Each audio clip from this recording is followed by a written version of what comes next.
Good grief. Let me go ahead and introduce our first team, which are the Parkview Partners. So now, at this point, we'll start as far as their time is concerned. If I can have members from the Parkview Partners who are going to come up and actually present, so they can be able to give you some information about themselves. Don't want to stand down there.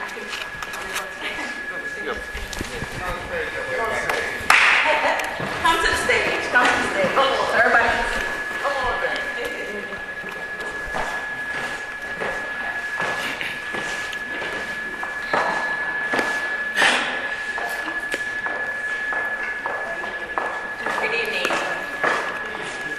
The opportunity to come before you tonight. My name is Sarah Constant, and I'm the Managing Director of Mission First Housing Development Corporation, and we're the lead developer of Parkview Partners.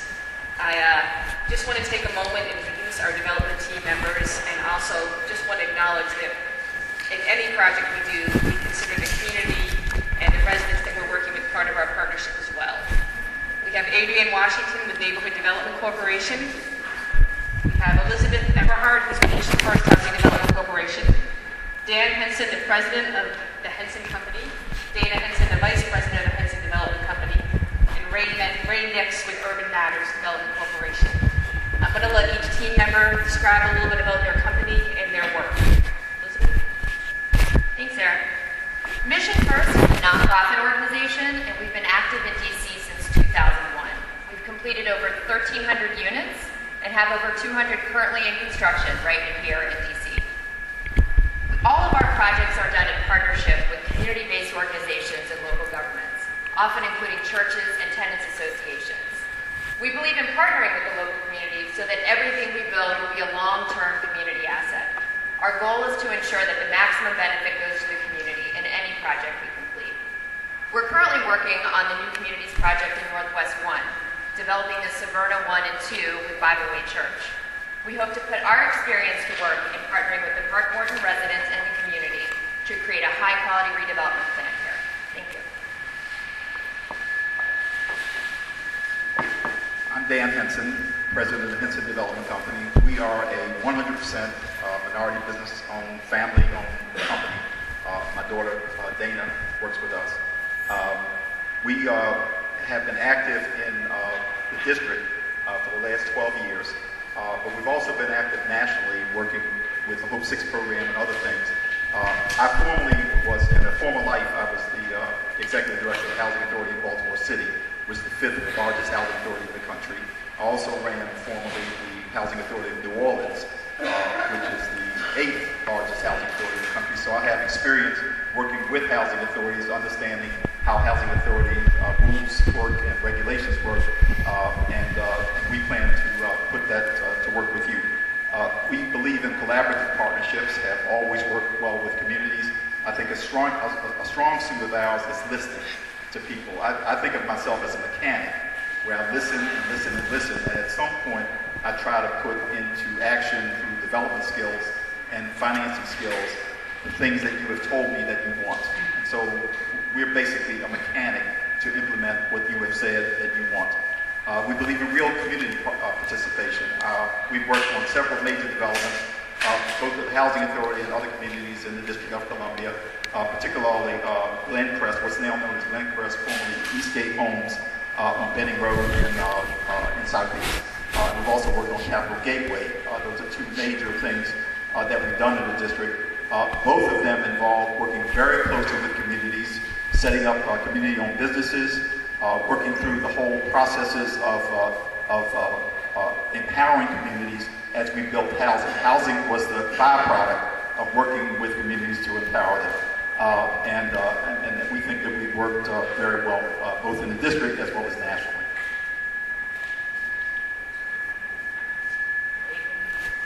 Thank you. For those of you who don't know me, my name is Adrienne Washington. I'm president of the Neighborhood Development Company. We are a very local company. Our headquarters is really just a few blocks away from here in Georgia Avenue. We've developed hundreds of units up and down the Georgia Avenue area. Probably many of those of you that you know of, the Lofts at Brightwood, the former Ibex Club, the building at 4100 Georgia Avenue, where the Yes Organic Market is, 3232 Georgia, a brand new residential building, and actually our headquarters is on the ground floor there. Many of you in the neighborhood do know me and know our company, and I think that hopefully you can attest that we work with residents, we work with many community groups, the ANC, the Georgia Avenue Development Task Force. We've been very involved. We've been supportive. Just the other day, I was at Commissioner Holmes' block party that we've been, pleased to support for several years. We appeared before the ANC many times. So hopefully, you can tell your neighbors that we are concerned about the community.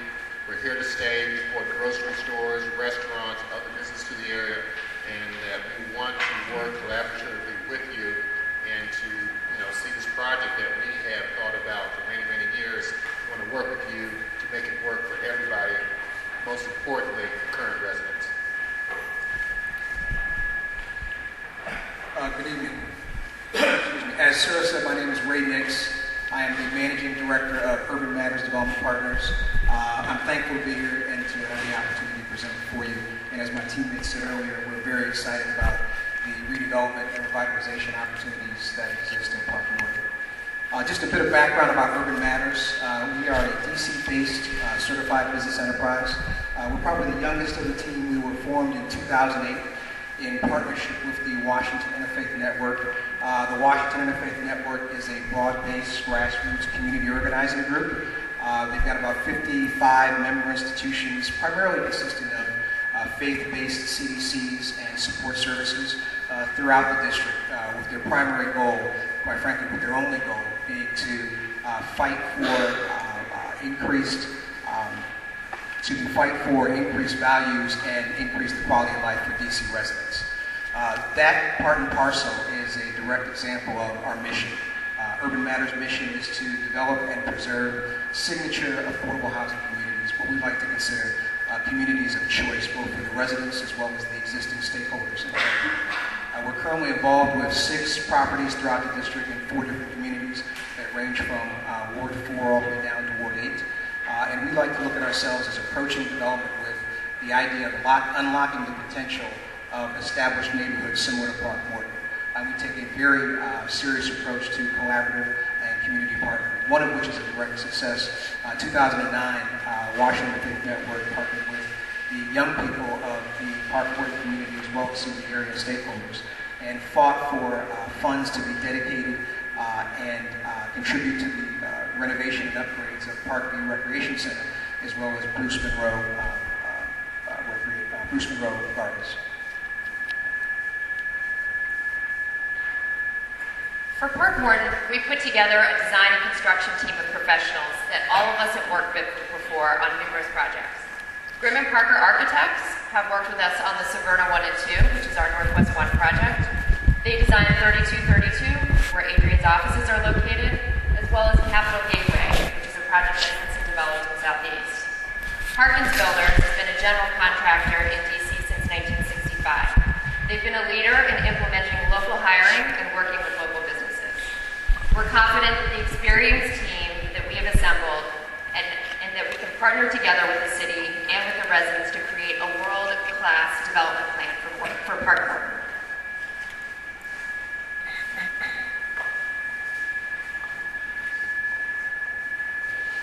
Our team, my company and the other members of the team have really extensive DC knowledge. I grew up in DC. I was raised in Anacostia. I've lived in the Northwest all my adult life, and our business has always been focused on Georgia Avenue, Parkview, Columbia Heights, this area. Other team members have all done projects here. Our architects, our builders, we know DC well. One of the things I heard earlier was someone talking about, that the earlier attempt at the redevelopment of Park Morton didn't happen. One of the real reasons it didn't happen was because the developers didn't understand the area. They didn't know where there were good sites nearby for replacement housing. We think we've solved that problem. We think we can bring those resources to bear, that we can provide solutions so that people who want to stay in the area can stay in the area and can come back. And I know Lori doesn't want us to get into too much of the details of that, but our team is very experienced. We have actual sites that we have control over. And so those problems that I think stalled the earlier Park Morton redevelopment, we think that won't happen with us. And so that's why I think our team is particularly strong in this area.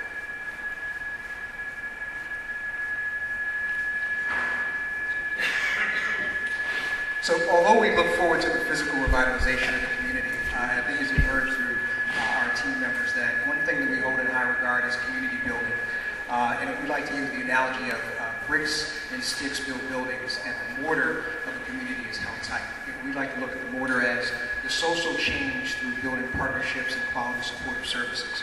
Across our team, we've demonstrated success in building community through partnering with community entities and services, establishing stakeholder groups and economic advisory committees.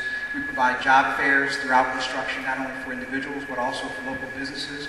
We'd love to see scenarios at the job fairs where there's no cars and everyone has walked to the site, true community base, as well as youth outreach and internship opportunities. Before we close, I think it's important to point out that our community approach extends well beyond construction.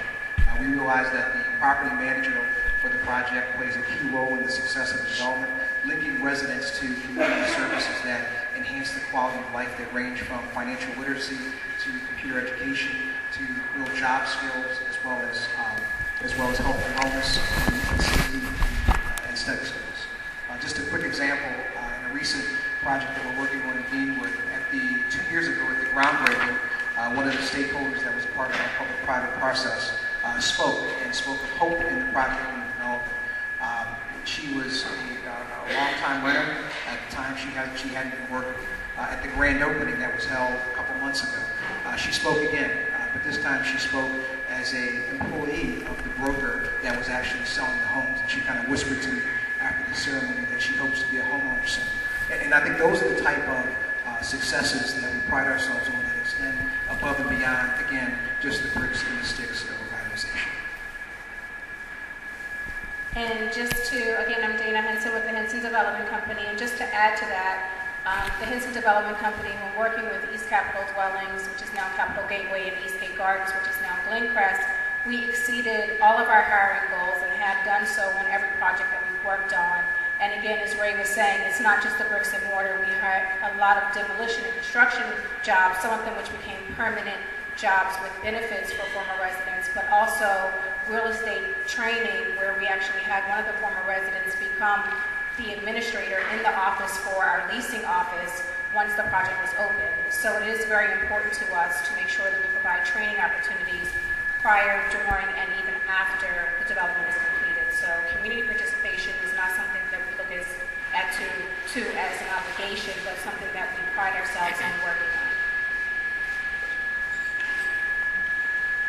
We're happy at this point to take any questions that you may have. Questions? In this partnership, who's the boss? What's the deal structure so that we know who's... Sure. I think I'm going to jump. This is going to be boring for me. I want to go to this other meeting because there's a couple things I need to do. See if I can try to get a picture. Okay. Sure. Sure. So Mission First Housing Development Corporation is the lead developer, and in this piece we envision there being both rental and homeownership components, and taking advantage of both our background in rental development and NDC's background in homeownership development to bring those skills together in this community. We have worked together in a variety of different ways. Urban Matters and Mission First has worked together on the House of Lebanon, which was an 82-unit renovation project. It was a rehab of a school at 27 O Street, the former M.M. Washington School. It's now fully occupied senior housing. The Henson Development Company and Mission First have worked together on Severna 1 and Severna 2 on Golden Rule Apartments. We've worked together in Baltimore City. We've done a lot of work together. This is Mission First partnership with Adrian Washington, although we've known each other for a while in our work here. And, we're excited to have a community-based local partner here. That was really critical to us. We have on our team, Rima Parker, our architect, has worked with everybody in this panel in a variety of ways. We work with Perkins Builders on a variety of different projects as well.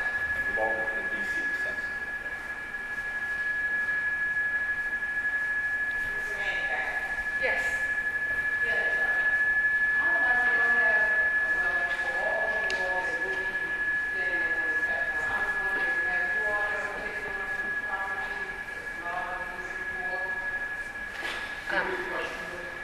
I believe the question was, have we all ever taken on a property as large as this before?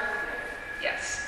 And we're happy to answer that in part as we have. This is a project that's very much in the size and domain under which we work. The Severna development is a couple hundred units. Severna 1 and 2, Golden Rule Apartments is 183 units. The Henson Development Company has worked on both 6 redevelopments, the Capital Gateways, and those were several hundred units. So this is a project that is well within the domain of what we worked on before. Okay, so for this project, there needs to be a significant update of the redevelopment plan, particularly the human capital plan. What experience do you have in doing that, and who's going to take the lead in working with the residents on the transition? Yes. Oh, the question was that there needs to be significant redevelopment as far as the human capital plan, and what are our plans for that? Again, we've worked extensively, not only just in DC, but actually I've been contracted in multiple cities across the country to help other development teams as well put together human capital plans. And again, we've worked to put together plans that is not a one-size-fits-all. So the first part is to meet with you to find out what your needs are, what you're looking for, and then we develop a plan collectively with the community. Again, we always have requirements as far as the number of people that we are supposed to hire. We've always met and or exceeded those goals as it pertains to hiring former residents, getting training put in place. We work closely with the different agencies in the district, including Department of Employment Services, to create customized first source hiring agreements that are specific to the communities that we work in, so that it's not just hire Section 3 employees, but that it's hire, for example, Park Morton residents first, and to make sure that they achieve and meet their goals. And to be honest with you, on Capital Gateway and England Press, which were the 2 most recent that we did, we pulled all of our residents, the majority of them, I would say 99% of them, came from the immediate community that we were redeveloping. So it wasn't that we went to the broader community, but it really did provide opportunities in training and employment for those residents immediately impacted by the development that we were working on. I just want to add that we also have a resident service program within our company. And the first thing, the resident survey piece, really understanding the needs of the residents, whether it relates to education or health or job or employment training, are really critical to understanding and developing that plan. We take that work seriously at the front. So we have those pieces in place throughout the development. Okay. So what's your success rate been at achieving high levels of entry, not just replacing affordable houses, but making sure that people who own properties can get to it? I'm sorry, I just want to make sure I understand your question. What's the success rate in making sure that people who are current residents stay within the property? Yeah. Sure. We can each speak to that. We think it's really important to create opportunities for people to be relocated within the site or near the site, and that's what we found has been a very successful model for us. We completed a 183-unit rehab where we used some existing vacancies as hotel units. We moved residents into those units, renovated a floor, and then moved them back into renovated units. They never had to leave the site during the entire construction time. We do find that the ability to relocate folks within the site or very close to the site is really critical to the overall retention rate of residents, and that's a critical component that Damien spoke to before.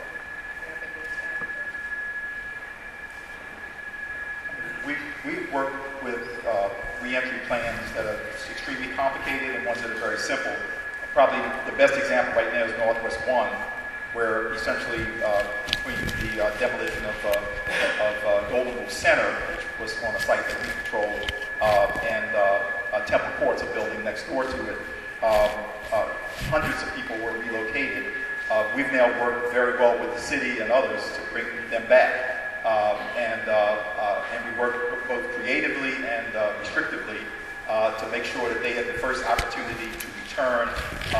And we've done so much there that in addition to sending out letters, we've actually knocked on people's doors and whatever just to make sure that they have an opportunity to come back. So we think that's extremely important. We also think it's extremely important that everybody understand what the expectations are when they come back.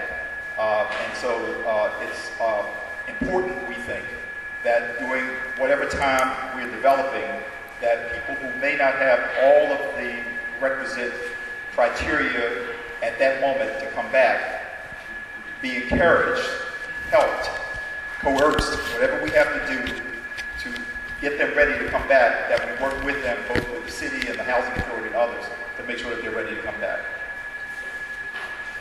And I would just add briefly that on the home ownership side versus the rental side, we're doing a project right now in Ward 7 where of the 63 units, a portion of those units are dedicated towards the new community residents from Lincoln Heights and Richardson dwellings. And I think the lesson that we learned there is that you have to start very early working with both the Deputy Mayor's office as well as DCHA and identify up front the residents that do have a desire to transition from being in a rental scenario to actual home ownership, because it's a long runway in some instances, and it's better to be upfront and proactive about the necessary tools that households need to have in place.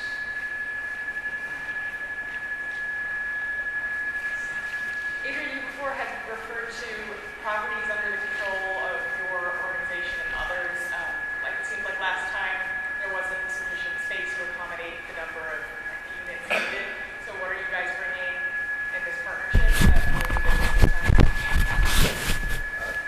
Again, Lori was advised not to get too much of the details, but I think many of you audience know that, our company owns 4100 Georgia Avenue, 3232 Georgia, so those are actually buildings you can look at and see are actually built there, and we've offered as part of the team to allow that as part of either permanent relocation or temporary relocation. We also own 4 sites within the half-mile radius of Park Morton that collectively own about 75 to 80 units. We've offered that as part of the plan, and we're very active in the neighborhood. We have several other sites that we expect within, over the course of the next year that we will come under our control. So, we have actual buildings you can look at. We can actually do tours of the buildings for residents that want to see what we have and the quality of work that we do for affordable housing. And so, for this part of the proposal, we're very, very confident that we can, accommodate everyone who needs to be.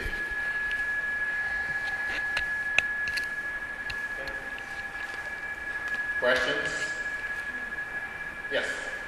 I know one of the previous goals is to build a integrated mixed income neighborhood. I've been reading lately about special boards and all this kind of stuff.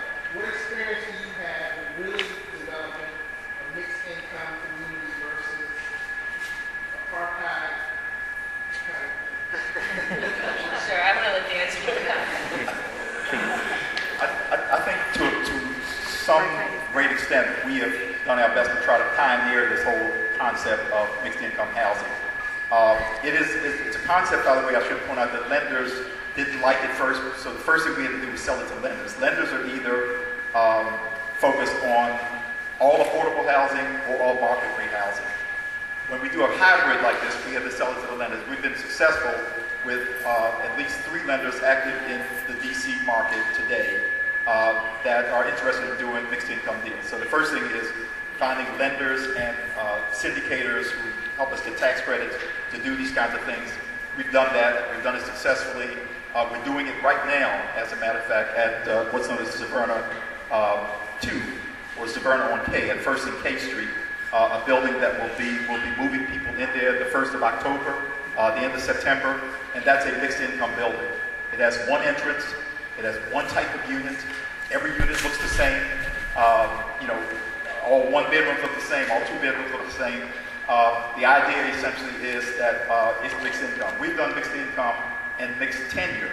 I should point out that in addition to mixed income, we've also done mixed income rental next to market rate for sale, next to affordable for sale at Capital Gateway, at Glencrest, and at other developments that we've worked on. So I think to some extent, the concept that others are following now, both with financing and with structure, we've kind of pioneered that in the District of Columbia starting in the early 2000s.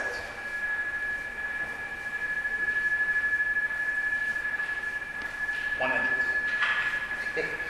Not apartheid.